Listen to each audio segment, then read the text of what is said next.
Shalom, selamat pagi saudara-saudara yang dikasihi Tuhan. Kita sungguh ya merasakan kesetiaan Tuhan selama ini ya, selama tahun 2023 juga.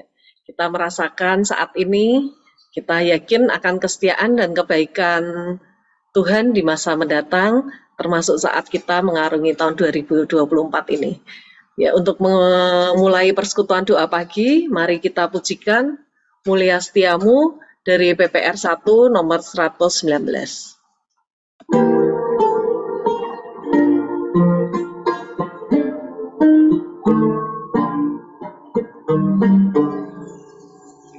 Mulia setiamu ya Allah Bapa, sifatmu seramu tak berubah. Engkau tetap, kasih-Mu pun teguhlah, selamanya Kau bagai yang sudah. Mulia setiamu, mulia setiamu, tiap hari rahmat-Mu ku alami. Keperluanku terjamin oleh-Mu, mulia setiamu padaku ini.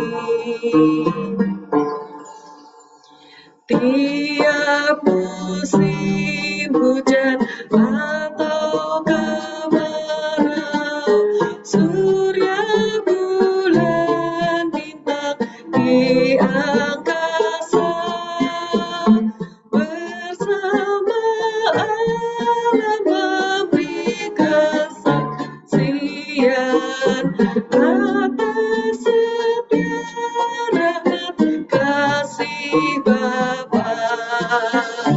Mulia setiamu, mulia setiamu, tiap hari rahmat-Mu ku alami.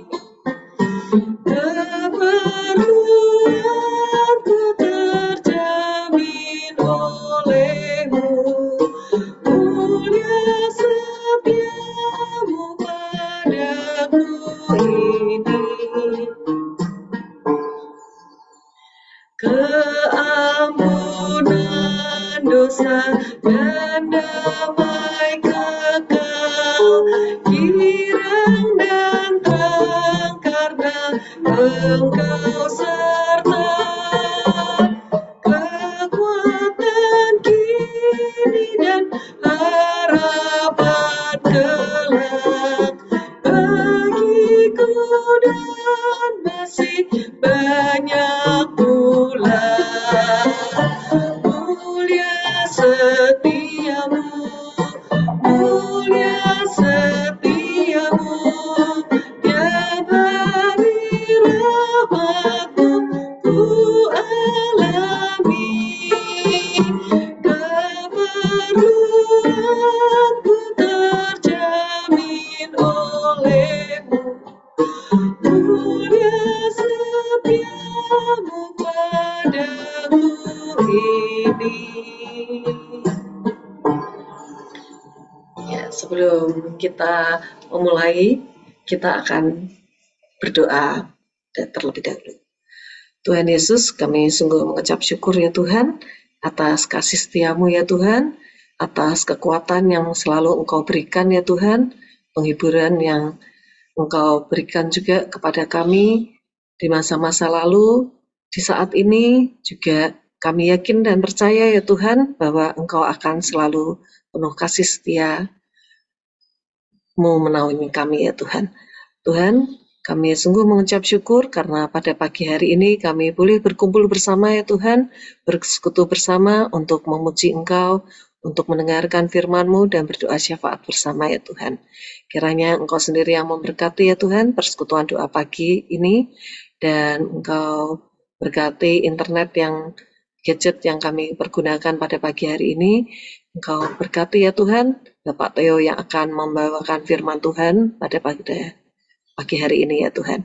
Biarlah Roh Kudus menolong kami ya Tuhan, sehingga kami mengerti ya Tuhan apa yang hendak Engkau ingin sampaikan ya Tuhan, dan kami melakukannya ya Tuhan. Kami serahkan semuanya ini hanya ke dalam tangan Tuhan kami Yesus Kristus. Haleluya. Amin. Ya, sebelum kita merenungkan firman Tuhan yang akan disampaikan oleh Bapak Theo, mari kita pujikan Nyamanlah Jiwaku dari PPR 1 nomor 131. Damai sejahtera Tuhan selalu berasal dari keyakinan dan kepercayaan kita kepada Tuhan ya. Bahkan dalam menghadapi tantangan-tantangan yang sudah dan yang akan kita lewati.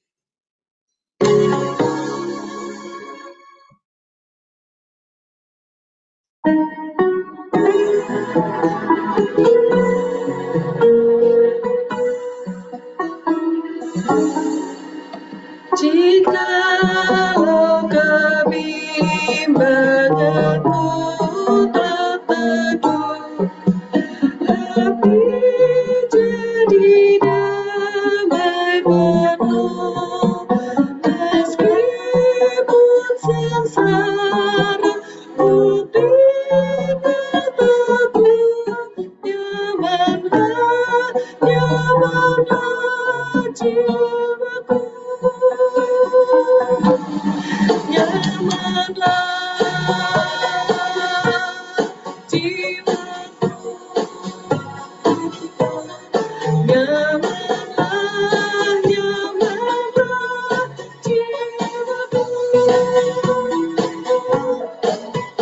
Meskipun setan selalu menggoda, tetap ku tenang dan teguh.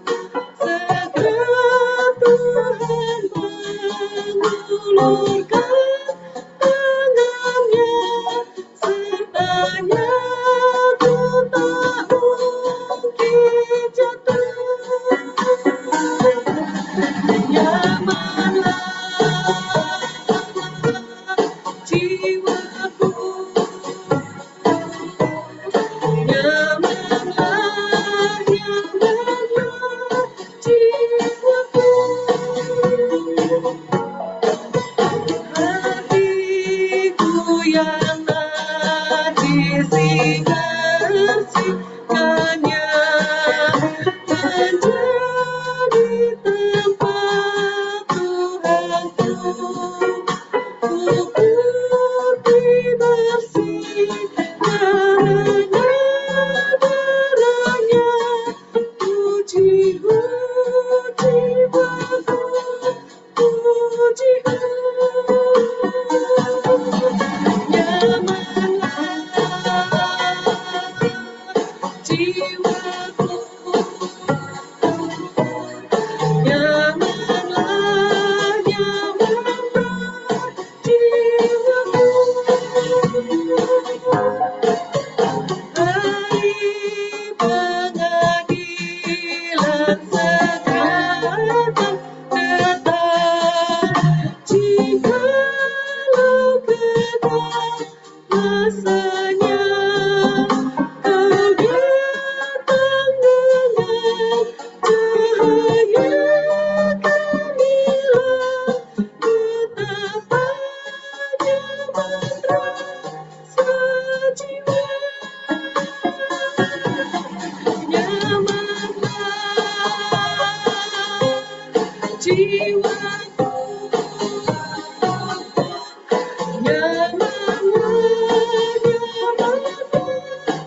jiwaku,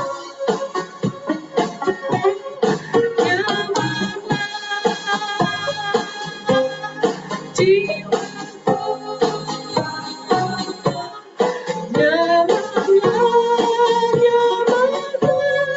jiwaku, Waktu selanjutnya saya serahkan ke Bapak Theo. Di penghujung tahun maupun di awal tahun biasanya kita membahas tentang pergantian tahun itu sendiri, dan juga kita membahas tentang apa yang akan terjadi di tahun mendatang, tahun berikutnya gitu. Nah, ini kita ingin mencoba melihat bagaimana kita menyongsong tahun 2024 dengan mindset, dengan cara pandang yang inspiring gitu ya. Kita bisa menginspirasi orang lain menghidupi nilai-nilai membaik. Karena biasanya kan baik dalam diskusi sehari-hari, bahkan sampai ke atas mimbar pun, kadang-kadang kita diingetin bahwa di tahun berikutnya itu biasanya lebih berat gitu ya, lebih penuh penderitaan, lebih banyak masalah yang akan kita hadapi. Jadi kadang-kadang ya depressing juga deh. Bagaimana caranya kita bisa melihat itu semua dengan cara pandang yang lebih inspiring ke orang lain. Kita akan berdoa dulu untuk mengawali renungan kita hari ini. Bapa yang ada di surga, kami sungguh mengucap syukur untuk kesempatan pagi hari ini yang Engkau berikan kepada kami, sehingga kami bisa bersama-sama bersekutu di dalam persekutuan doa pagi ini. Biarlah Engkau sendiri yang akan bekerja dan memberikan hikmat kepada kami, sehingga apa yang kami renungkan, kami diskusikan hari ini bisa membuat kami mempunyai cara pandang yang menghargai masa lalu, tapi kami juga optimis akan masa depan, namun kami juga realistis menghadapi permasalahan dan juga hal-hal baik yang kami alami hari demi hari pada saat ini ya Tuhan. Biarlah Tuhan yang memberkati, sehingga renungan ini bisa bermanfaat bagi kami semua dan bahkan kami bisa menginspirasi orang lain. Dalam nama Tuhan Yesus kami berdoa dan mengucap syukur. Amin. 2 minggu yang lalu, saya ingat Pak Anton juga membawakan renungan dengan tema yang serupa ya. Makanya di sini saya beri judul melihat masa depan sesi kedua gitu. Karena ya terinspirasi dengan apa yang disampaikan oleh Pak Anton juga, saya lihat oh mungkin ini bisa disampaikan sesi lanjutannya gitu. Sehingga kita bisa punya cara pandang yang lebih komprehensif untuk menyongsong tahun 2024. Kalau kita lihat outline-nya dari renungan hari ini akan seperti berikut. Kita bisa lihat di slide ya. Kita akan membahas tentang bagaimana kita respect ke masa lalu, menghargai masa lalu, tapi kita juga bisa optimis kepada masa depan dan realistis akan masa kini. Boleh seseorang kalau ngelihat gambar-gambar ini di depan, simbol-simbol ilustrasi yang ada di depan, kira-kira ngelihat konteks perjalanan biji kopi ini nggak ya, dari masa lalu ke masa kini dan ke masa depan gitu. Kira-kira ceritanya gimana nih storyboardnya? Ada yang mau menyumbangkan ide?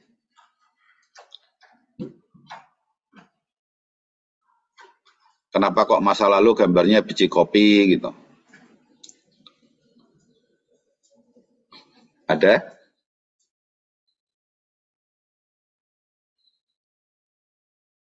Ya, kalau belum ada nggak apa-apa, saya lanjut ya.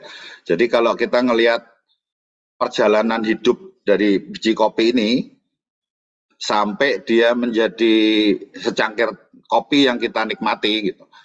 Itu ya pertama pasti dia akan dipanen dulu ya kan, kemudian ya, ada transaksi, dijual kepada pengumpul dan lain sebagainya, sampai dia itu harus diseduh lah, ya diseduh untuk bisa kita nikmati nantinya menjadi kopi yang kita nantikan, yang tingkat keasamannya sesuai, panasnya sesuai gitu ya, kemudian aromanya juga kita suka gitu.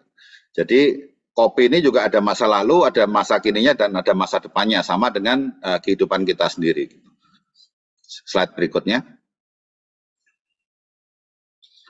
Slide berikutnya lagi. Ya, kita akan mulai dengan melihat masa lalu dulu ya. Kita akan melihat dari Mazmur 145. Mazmur 145 ini merupakan salah satu Mazmur yang disebutnya akrostik. Mazmur akrostik itu apa? Mazmur akrostik itu sebenarnya kalau kita melihat alfabet di Ibrani itu ada 22 alfabet ya. Nah, biasanya Mazmur-Mazmur yang akrostik ini di huruf depannya itu dimulai dengan huruf-huruf secara berurutan gitu, ya, dari alfabet yang pertama, kedua, ketiga kayak A, B, C gitu. Bisa aja dia membentuk suatu teks, tapi bisa juga ya hanya sekedar diurutin gitu. Itu Mazmur akrostik maksudnya kayak gitu. Contohnya itu ada di Mazmur 25, 34, ya 111, 119, dan yang terakhir ditulis oleh Daud ini Mazmur 145 ini. Ya, sebelum akhirnya dia menemui ajalnya gitu. Kalau di kitab lain ada di Amsal, ya Amsal 31 saat memuji istri yang baik, nah itu juga merupakan sesuatu yang ditulisnya secara akrostik gitu, puisi akrostik. Kemudian kitab Ratapan itu bab 1, 2, 3, 4 dari 5 bab itu juga yang 4 pertama itu juga akrostik. Jadi kata huruf pertama dari setiap ayat, dari setiap line itu, puisi itu merupakan abjad yang tertentu gitu ya. Tentunya di bahasa aslinya, di bahasa Ibrani gitu. Nah, kalau kita lihat di Mazmur 145 ini ayat 1 ini terkenal banget ya sebagai nyanyian puji-pujian kepada Tuhan. Tapi kita mau memperhatikan ayat yang keempat khususnya. Ayat yang keempat ini boleh salah seorang membacakan Mazmur 145 ayat 4. Boleh saya baca, Pak? Silakan. Mazmur 145 ayat 4. Angkatan demi angkatan akan memegahkan pekerjaan-pekerjaanmu dan akan memberitakan keperkasaanmu. Ya, di sini yang ingin saya soroti pagi ini adalah bagaimana Daud menjelang akhir hidupnya saat dia kilas balik gitu ya, melihat perjalanan hidupnya itu, ya dia melihat bagaimana Tuhan itu bekerja dari angkatan demi angkatan gitu. Bahwa pekerjaan itu selalu menunjukkan bahwa Tuhan itu almighty gitu. Dia sangat maha perkasa. Kita juga bisa lihat dari Ulangan 32. Ulangan 32 ini kita bisa lihat di ayat yang 7 khususnya. Ulangan 32 ini juga ditulis oleh Musa menjelang ajalnya ya. Kalau kita lihat perikop Ulangan 32 kan awalnya ada nyanyian Musa, kemudian nasihat Musa yang terakhir, dan kemudian Musa menjelang ajalnya gitu. Nah, kita lihat di ayat yang ke-7 bagaimana Musa juga melihat kilas balik. Dia mengatakan, ingatlah kepada zaman dahulu kala, perhatikanlah tahun-tahun keturunan yang lalu, tanyakan kepada ayahmu, maka ia memberitahukannya kepadamu. Kepada para tua-tuamu, maka mereka mengatakannya kepadamu. Di sini kita lihat bagaimana Musa itu juga kilas balik menghargai masa lalu gitu. Dia mengingat bahwa ya Tuhan itu terus bekerja di sepanjang hidupnya gitu. Perhatikan tahun-tahun keturunan yang lalu, tanya sama ya pendahulu-pendahulu kamu bagaimana Allah itu bekerja. Nah, inilah bagaimana kita juga bisa meniru Daud, Musa untuk menghargai masa yang lalu. Berikutnya. Ya, saya ingat Pak Anton 2 minggu yang lalu bicara tentang masa lalu, bagaimana itu merupakan misteri gitu ya. Nah, kita akan ngelihat ilustrasi ini ya, cangkir-cangkir ini gitu. Pada saat kita ngantuk ya, dan kita minum kopi di cangkir yang pertama kok masih ngantuk gitu ya, nggak bermanfaat, maka kita akan ambil cangkir yang kedua gitu. Kemudian kalau masih ngantuk lagi kita ngambil cangkir yang ketiga gitu. Kalau itu belum cukup ya kita akan ngambil cangkir yang keempat, demikian seterusnya sampai ya kita nggak ngantuk lagi gitu. Bahkan kadang-kadang malah bablas jadi kita nggak bisa tidur gitu semalaman gitu ya. Ini bisa terjadi. Nah, sebenarnya kalau kita melihat sampai kita nggak ngantuk lagi, ya ini orang spesial lah ini ya, butuh 6 cangkir sampai baru dia mempan gitu kopinya ya. Tapi kalau kita lihat ilustrasi ini gitu, apakah hanya cangkir kelima atau cangkir keenam itu yang sebenarnya efektif membuat orang ini jadi nggak ngantuk gitu? Karena kalau kita cuma minum cangkir yang kelima atau yang keenam itu, mungkin dampaknya seperti cangkir yang pertama atau yang kedua itu gitu. Kita masih tetap ngantuk gitu. Jadi bukan cangkir kelima atau cangkir keenamnya, tapi semuanya gitu. Nah, kalau kita ngelihat perjalanan hidup kita gitu, bukan cuman saat-saat yang susah aja yang membentuk kita, bukan cuman saat-saat yang bahagia aja yang membentuk kita gitu. Tapi kedua-duanya ya perjalanan hidup itu, kalau kita ya yang seumuran saya akan tahu yang namanya Tommy Page ya. Dia ngarang lagu Shoulder to Cry On, dia bilang life itu full of ups and down gitu. Jadi hidup itu ya ada naik, ada turun gitu. Ya itulah yang membentuk kita sekarang.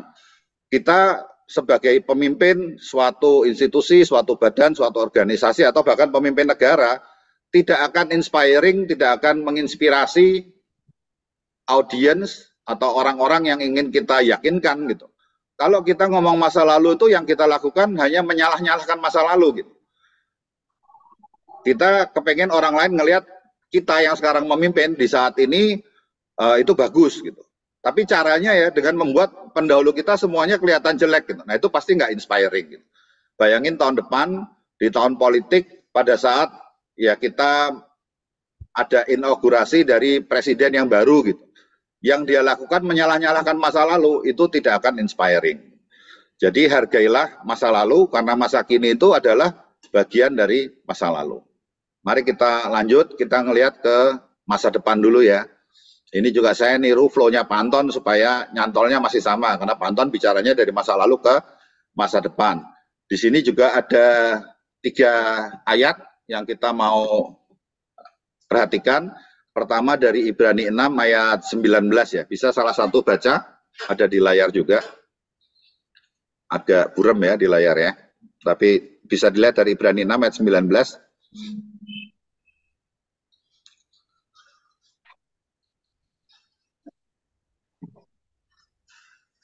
Boleh baca? Silakan. Ibrani 6 ayat 19 ya. Ya, boleh sampai 20 deh. Oh ya.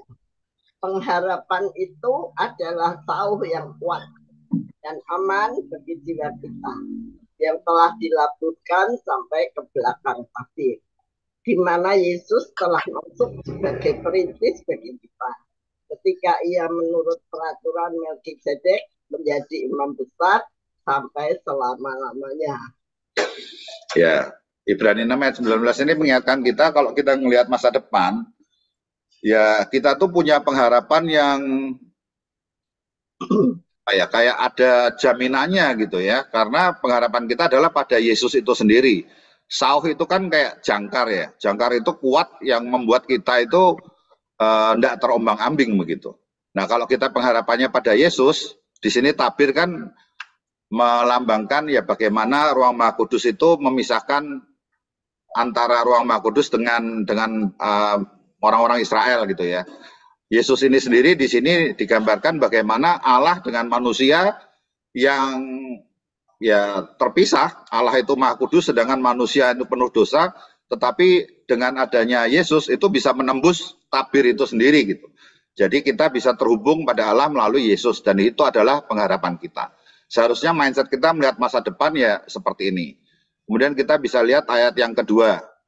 Ayat ini juga dipakai oleh Pak Anton ya 2 minggu yang lalu, Yeremia 29 ayat 11. Saya rasa kita semua sangat kenal dengan ayat-ayat ini, tapi kalau boleh salah satu untuk membacanya. Yeremia 29 ayat 11. Supaya kita diingetin lagi.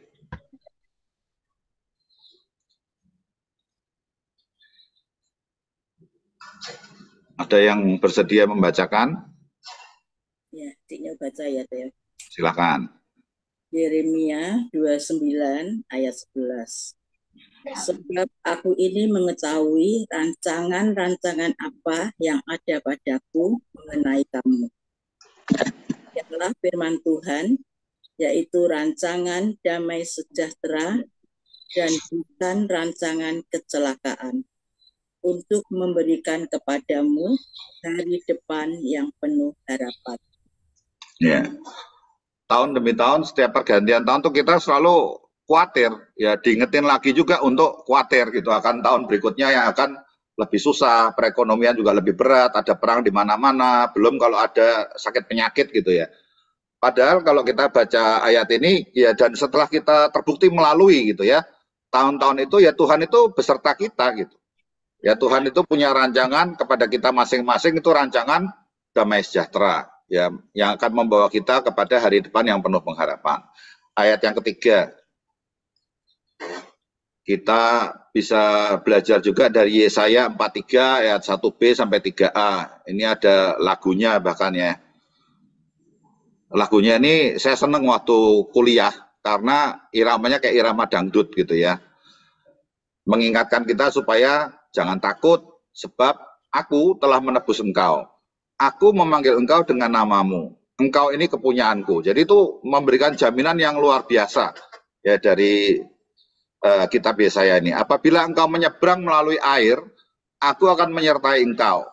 Atau melalui sungai-sungai, engkau tidak akan dihanyutkan. Apabila engkau berjalan melalui api, engkau tidak akan dihanguskan. Nyala api tidak akan membakar engkau, sebab akulah Tuhan Allahmu yang Maha Kudus, Allah Israel, juru selamatmu. Gitu. Jadi begitu luar biasanya bagaimana Tuhan itu beserta pada kita. Kalau kita membaca Yesaya 43 ini sangat reassuring. Oleh karena itu ya melihat masa depan kita mesti optimis aja. Nah bagaimana caranya supaya kita bisa optimis gitu dan bisa menginspirasi orang lain, karena kan kadang ada orang yang optimis atau beriman atau nekat, itu bedanya tipis-tipis semua itu. Ya bagaimana kita sebenarnya ya karena kita punya iman, kita optimis, tetapi ikut menyertakan Tuhan dalam perencanaan kita, seperti ayat yang Pak Anton juga bacakan dari Yakobus 4 ya, di 2 minggu yang lalu. Kita lihat slide berikutnya. Ini dalam bahasa Inggris, ditulis oleh Van Wilder ya, dia adalah ya seorang penulis. Dia bilang worrying itu seperti rocking chair. Jadi kalau kita khawatir itu seperti kursi goyang aja gitu. It gives you something to do, but it doesn't get you anywhere. Jadi kita disibukkan, kita sibuk tuh goyang kursi itu, tapi kita nggak kemana-mana gitu. Nah kekhawatiran itu seperti itu gitu. Jangan sampai kita itu udah diingetin berkali-kali, jangan khawatir, bagaimana ya burung dipelihara, bunga dipelihara lebih indah dari pakaiannya Salomo gitu. Tapi ya seringkali kita kan khawatir menghadapi apa yang akan terjadi atau apa yang sedang kita temukan gitu ya, masalah yang kita hadapi. Tapi di sini paling enggak kita diingetin supaya jangan khawatir itu berlarut-larut gitu. Karena itu nggak akan memberi apa-apa tuh, nggak ada nilai tambahnya. Kita hidup dalam penuh kekhawatiran itu. Berikut. Slide berikutnya. Nah, sebenarnya mindset yang lebih tepat, ya kalau kita tahu kita tuh punya pengharapan, ya kita punya jangkar yang kuat, kita mengikut sertakan Tuhan dalam rencana kita. Tuhan punya rencana yang cerah gitu pada masa depan kita. Nah, kita punya mindset, kalau Tuhan udah beserta kita, ikut serta dalam rencana kita, jangan cuman what will happen, tapi kita punya mindset itu what can happen. Nah itu orang yang optimis, dia akan memilih what can happen, bukan kayak sera-sera ya. Yang sebelah kiri, whatever will be gitu. Ya kayak sera-sera aja, kalau udah terjadi ya terjadilah, ngalir aja kayak sungai gitu. Tapi kita nggak punya persiapan gitu. Nah what can happen ini mindset yang lebih tepat, karena apa ya, yang bisa kita lakukan gitu. Tentu yang ada di kontrolnya kita, yang kita perlu rencanakan gitu. Sehingga pada saat kita menghadapi tantangan di depan itu, kita bisa menghadapinya dengan lebih siap gitu. Itu what can happen mindsetnya, bukan what will happen. Caranya gimana? Mungkin di next slide ini salah satu cara yang bisa kita lakukan ya. Setiap kita, baik individu maupun organisasi, itu pasti punya kelemahan tapi juga punya kekuatan. Jadi kalau kita ngelihat yang horizontal ini ada kontinuum, apa aja yang menjadi kelemahan kita, sebelah kanan apa aja yang menjadi kekuatan kita. Sedangkan kalau kita ngelihat masa depan, kita bisa ngelihat ada ancaman tapi juga ada peluang-peluang gitu ya. Nah kalau kita ada di kuadran yang paling kiri, kita tahu nih, untuk setiap kuadran ini kita mesti mempersiapkan what can happen gitu. Kita tahu kita punya kelemahan, tapi ada ancaman. Ya kita hindari ancaman itu dengan cara kelemahan kita itu kita perbaiki gitu. Ya jadi kita hindari jangan sampai ancaman itu benar-benar menghambat kita gitu, benar-benar menghancurkan kita. Tapi kita hindari dengan cara apa? Ya kalau kita punya kelemahan, kelemahan itu kita perbaiki lah. Nah kita perlu tahu dulu kelemahan kita apa berarti. Berikut. Konfront ini kalau ada ancaman gitu di depan, tapi kita tahu kita juga punya kekuatan gitu. Nah, bagaimana kita bisa mengkonfrontasi ancaman-ancaman yang ada di depan itu dengan kekuatan yang kita punya, sehingga ancaman itu tuh tidak akan menghambat kita gitu. Karena kita punya kok strength yang kita perlu kenali ya, sehingga kita bisa menghadapi ancaman-ancaman yang mungkin bisa menghambat kita ke depan.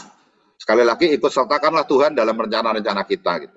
Berikutnya, kalau kita punya kekuatan dan kita melihat di depan itu ada peluang-peluang gitu, ya bagaimana kita bisa mengeksploitasi kekuatan kita sehingga kesempatan yang di depan itu, peluang-peluang yang ada itu bisa kita optimalkan gitu.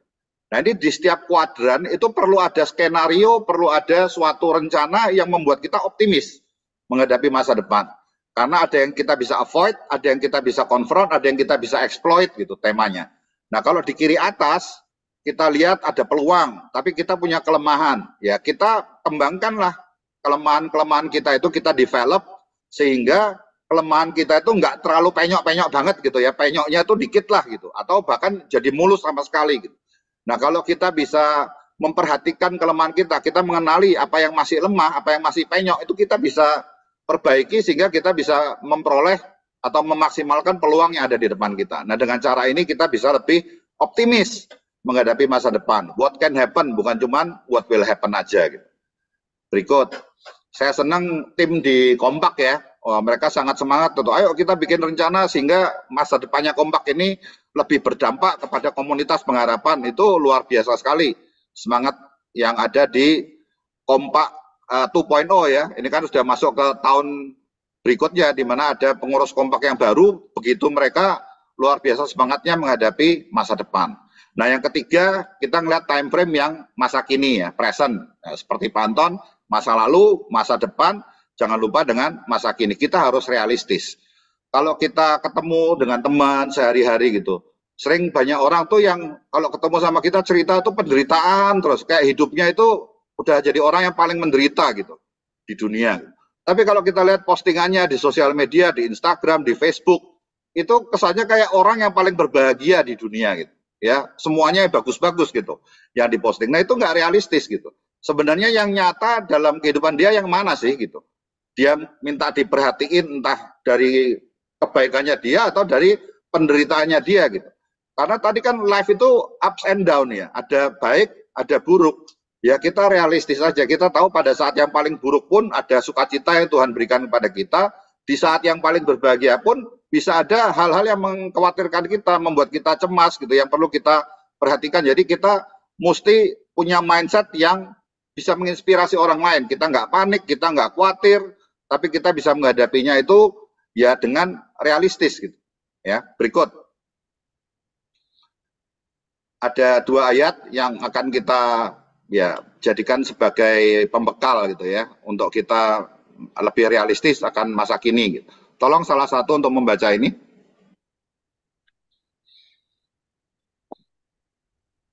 Filipi 4 ayat 12 sampai 13.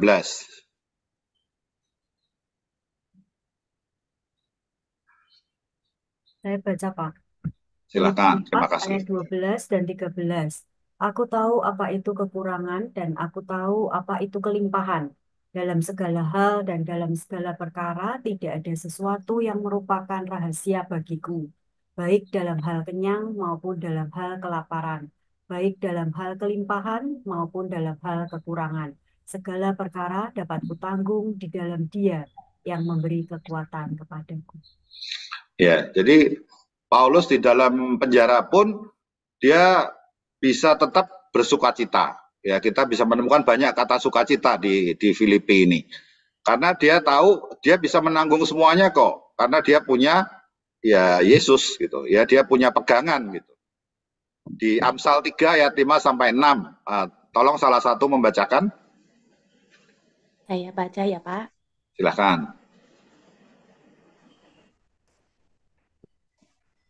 Amsal 3 ayat 5 dan 6. Percayalah kepada Tuhan dengan segenap hatimu dan janganlah bersandar kepada pengertianmu sendiri.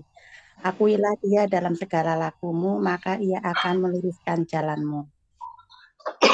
Ya, ini sejalan banget dengan Roma 8 ya.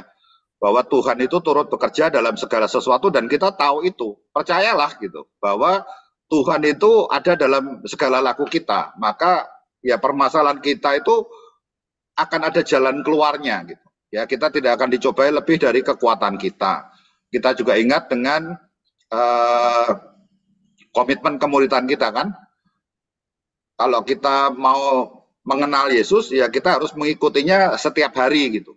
Nah, ini berarti mengakui bahwa Tuhan itu beserta kita dalam setiap permasalahan kita, dalam setiap kehidupan kita. Nah, kita bisa lebih realistis menghadapinya. Kita tahu pada saat ada ya masa-masa yang baik, kita bisa bersyukur atas penyertaan Tuhan, tapi pada saat ada masa-masa yang buruk, kita tahu Tuhan juga beserta kita, kita punya pegangan.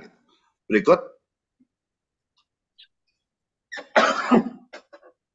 Ya, saya senang dengan 3 lingkaran aksi ini ya, yang ada di sebelah kiri bawah, bahwa yang paling dalam itu ada hal-hal yang bisa kita kontrol, di luar itu adalah hal-hal yang kita bisa pengaruhi, dan paling luar adalah hal-hal yang kita cuma bisa prihatin gitu, udah di luar jangkauan kita lah. Sekarang ini kalau kita lihat banyak sekali permasalahan yang tadi saya sudah sebutkan, perang di Palestina gitu ya, kemudian perang di Rusia dan Ukraina. Kita juga melihat ini tahun politik, tahun depan gitu. COVID yang kita pikir tadinya sudah masa lalu juga sekarang juga muncul lagi gitu kan. Nah, ini hal-hal yang kita cuma bisa prihatin. Tapi kita tuh sebenarnya bisa punya pengaruh gitu, memperlebar pengaruh kita, lingkaran pengaruh kita dengan apa? Ya kita join komunitas seperti Pengharapan, kita saling menguatkan satu sama lain. Kita bisa punya perilaku yang baik, yang membawa dampak kepada apa yang kita prihatinkan itu, ya dengan bersama-sama pengaruh kita itu akan lebih besar, akan lebih berdampak. Gitu. Kita juga punya lingkaran kontrol, yang ini cuma masalah bukannya bisa atau nggak bisa, karena ada di kontrolnya kita pasti bisa gitu. Mau atau enggak aja gitu. Nah kalau kita mau, kita bisa menjalankan apa yang ada di kontrolnya kita. Kita peduli dengan planet supaya nggak cepat hancur, supaya sustainable gitu ya, berkelanjutan. Ya kalau jarak dekat kita jalan aja gitu kan. Kalau naik mobil usahakan jangan cuma sendirian gitu. Nah, ini hal-hal yang bisa kita lakukan karena ada dalam kontrolnya kita. Buang sampah jangan sembarangan. Itu ada di kontrolnya kita, tinggal masalah mau atau nggak mau. Nah kalau kita mau memperlebar lingkaran kontrol ini ya belajar. Kita harus develop diri kita. Tadi kalau kita punya kelemahan ya kita kembangkan diri supaya kita lebih tahu, kita lebih punya wawasan, kita lebih pinter istilahnya Bu Hana ya. Mencoba meresapi gitu, mencoba memahami, belajar lebih pinter lagi gitu. Itu memperluas lingkaran kontrol kita. Nah, saya suka juga peribahasa yang dari Cina ini. It is better to light a candle than to curse the darkness. Kadang-kadang kita melihat masalah yang besar sekali, misalnya kayak di negara kita gitu ya. Kita ngelihatnya ini kok orang korupsi kok nggak kapok-kapok gitu ya, masih aja ada aja yang melakukan gitu. Kita cuma bisa mengutuki orang-orang itu, mestinya dia nggak begini, mestinya nggak begitu, mestinya begini loh gitu. Tapi kalau kita juga nggak melakukan apa-apa, ya percuma, kita mesti berperan gitu. Ya kita juga jangan ikut terlibat lah di dalam praktek-praktek itu gitu. Mendingan kita nyalain lilin daripada kita cuma mengutuki kegelapan. Lakukan apa yang ada di kontrolnya kita. Buang sampah pada tempatnya gitu. Kalau ada lampu lalu lintas ya diikutin gitu. Kalau ada bahu jalan ya dihindari, jangan dipakai gitu ya. Siapa tahu ada yang lebih membutuhkan. Itu adalah lighting a candle itu. Nah, ada satu video yang kalau bisa diputar, boleh diputar, Niko. Apa yang dimaksud dengan lighting a candle ini ya?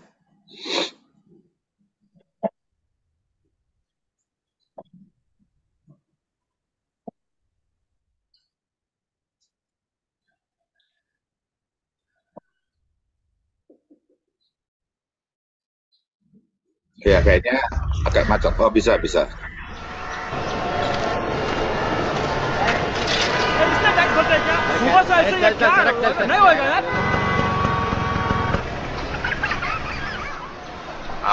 Sir आपके लिए उस पार कार का इंतजाम किया है सर आइए सर ये चल जाओ बोला क्या बात करता है क्या ऊपर से जाएगा क्या ऊपर से जा गया main show I hate this country. कुछ करो ना। अब मैं वहां जाके क्या उखाड़ लूंगा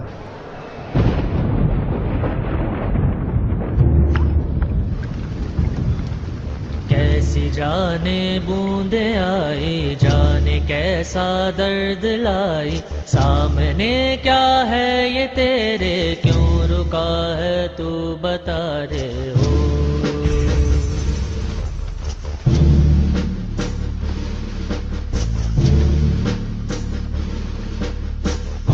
तुझको पार लेगा, कौन होगा वो मसीहा, वो जिसे तू ढूंढता है, वो ही है तू वही है।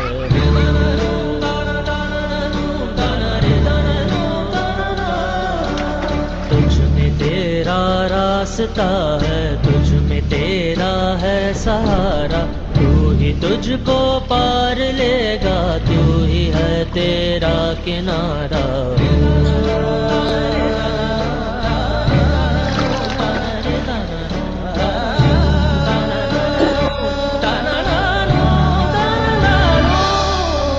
तुझ में तेरा रास्ता है, तुझ में तेरा है सहारा, तू ही तुझको पार लेगा, तू ही है तेरा किनारा। जिसे ढूंढता है तू ही रे,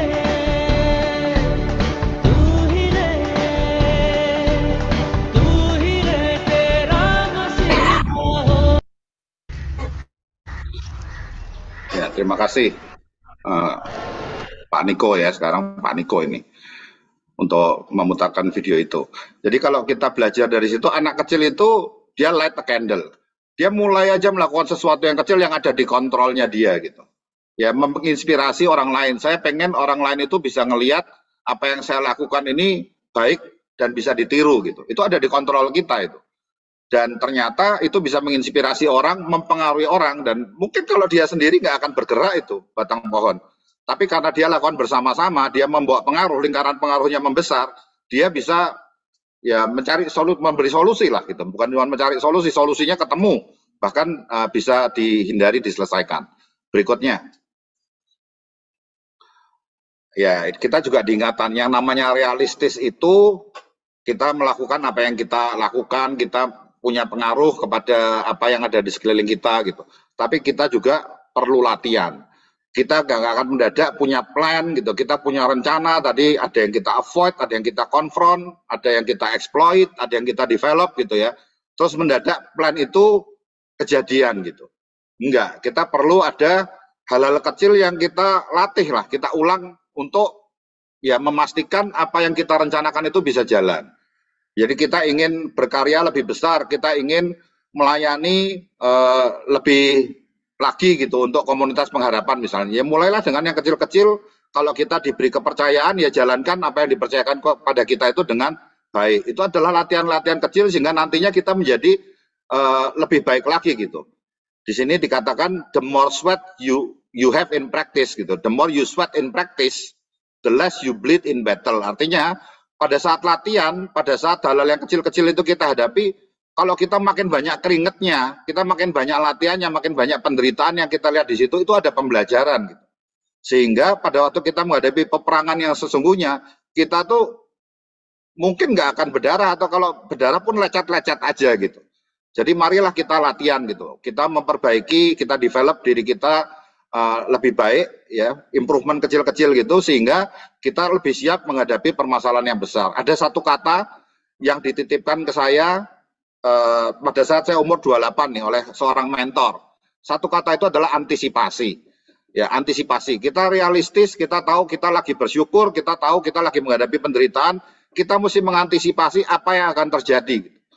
Dengan antisipasi ini kita bisa memastikan kita tuh siap mengikut sertakan Tuhan dalam rencana kita siap menghadapi permasalahan yang ada di depan atau ya hal baik yang akan terjadi di depan. Ya, mari kita antisipasi karena itu realistis. Sikap yang sangat menginspiring kalau kita bisa mengantisipasi apa yang akan terjadi. Berikutnya, saya rasa ini mungkin ya slide yang terakhir. Demikian bagaimana kita harus senantiasa menghargai masa lalu, tapi sama masa depan itu kita optimis.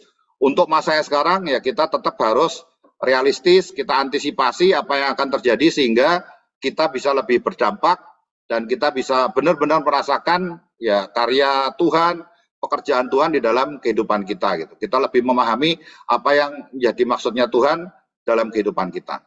Terima kasih. Saya kembalikan ke Yaya.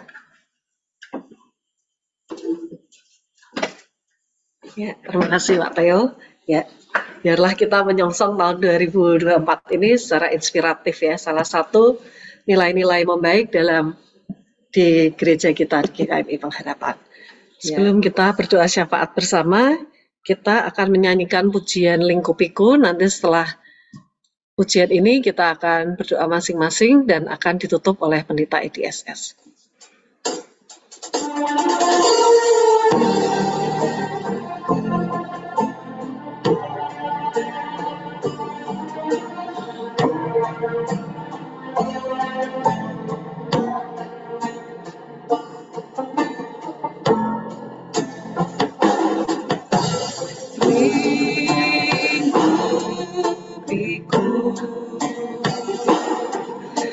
Dengan sayapmu naungiku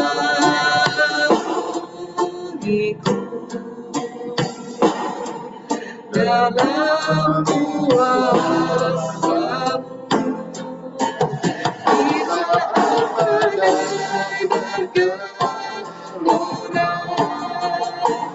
ku akan terbang bersamamu. Bapa kau raja atas semesta, ku tenang sebab kau Allahku.